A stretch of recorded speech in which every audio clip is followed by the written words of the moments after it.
SSC result 2025 প্রসঙ্গে কথা বলছি। কবে রেজাল্ট দিবে, সিকিউ ও এমসিকিউ মিলে পাস দিবে কিনা, কতটুকু সম্ভাবনা রয়েছে, কেউ বলছে 12 তারিখ, কেউ বলছে 17 তারিখ। শিক্ষা বোর্ড মূলত কি বলছে সেই বিষয়ে জানাবো।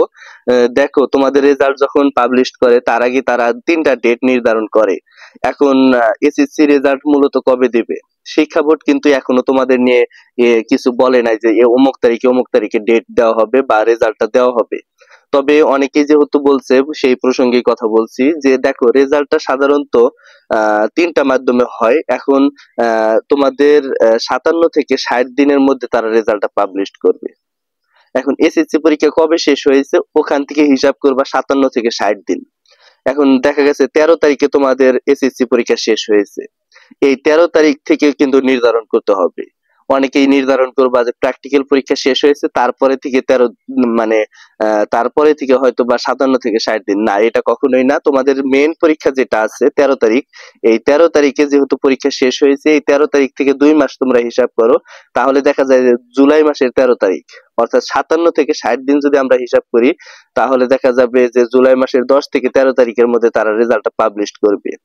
অনেকেই বলতে পারে যে 17 তারিখে রেজাল্টটা পাবলিশ করবে, এটা সম্পূর্ণ ভুল। কারণ 17 তারিখ দেখা যায় যে 65 দিন হয়ে যায়। এই 65 দিন কোনো বছরে রেজাল্ট পাবলিশ করে নাই। আর এখন কিন্তু রেজাল্টের কাজটা চলমান আছে, সেই অনুযায়ী তারা কাজ করতেছে বোর্ড কর্তৃপক্ষ।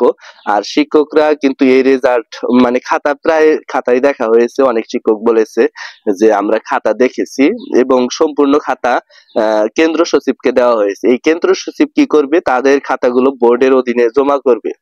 জমা করার পরে তোমার যে একটা রোল নাম্বার, রেজিস্ট্রেশন নাম্বার দিয়ে একটা আইডি খোলা আছে, ওই আইডির মধ্যে কিন্তু সাবমিট করা হবে। সাধারণত দেখা যায় যে তোমাদের রেজাল্ট যেদিন পাবলিশড হবে তার 10 থেকে 12 দিন আগে তারা রেজাল্টটা 100% প্রস্তুত করবে। এই 100% প্রস্তুত করার পরে এই রেজাল্টটা চলে যাবে শিক্ষা বোর্ড বা শিক্ষা উপদেষ্টা যিনি আছে তার কাছে চলে যাবে। তিনি ডেট নির্ধারণ করবে যে অমুক তারিখ অমুক তারিখ অমুক তারিখ। প্রধান যে উপদেষ্টা আছে তার মাধ্যমে কিন্তু রেজাল্টটা পাবলিশ করা হবে। অর্থাৎ তিনি যেদিন সময় দিবেন, যে 3টা ডেট দিবেন, এই 3টা ডেটেই সাধারণত রেজাল্টটা পাবলিশ করা হবে। তবে নির্ধারিত হয় যে 10 থেকে 13 তারিখের মধ্যে রেজাল্টটা পাবলিশ হওয়ার সম্ভাবনা রয়েছে। যেহেতু 10 তারিখ হচ্ছে বৃহস্পতিবার, 10ই জুলাই বৃহস্পতিবার, এই দিন রেজাল্ট দিতে পারে। 11 তারিখেও দিতে পারে, 12 তারিখ দিতে পারে। তবে 13 তারিখের মধ্যেই তারা রেজাল্টটা দিয়ে দিবে। আর সবচেয়ে বড় কথা হচ্ছে যে সিকিউ ও এমসিকিউ মিলে পাস দিবে কিনা। দেখো, সিকিউ আর এমসিকিউ এটা গত বছর কিন্তু মিলে পাস দেওয়া হয় না, এটা সম্পূর্ণ আলাদা একটা অপশন। এখানে সাধারণত একসাথে পাস দেওয়া হয় না। তবে অনেকেই বলতেছে যে আমরা যেহেতু আন্দোলন করেছি হয়তো বা একসাথে পাস দেওয়ার সম্ভাবনা রয়েছে বা পাস দিবে বলে আশা করা যায়। না, এটা কখনোই এবারে গ্রহণ হবে কিনা এটা বলে না এখনো।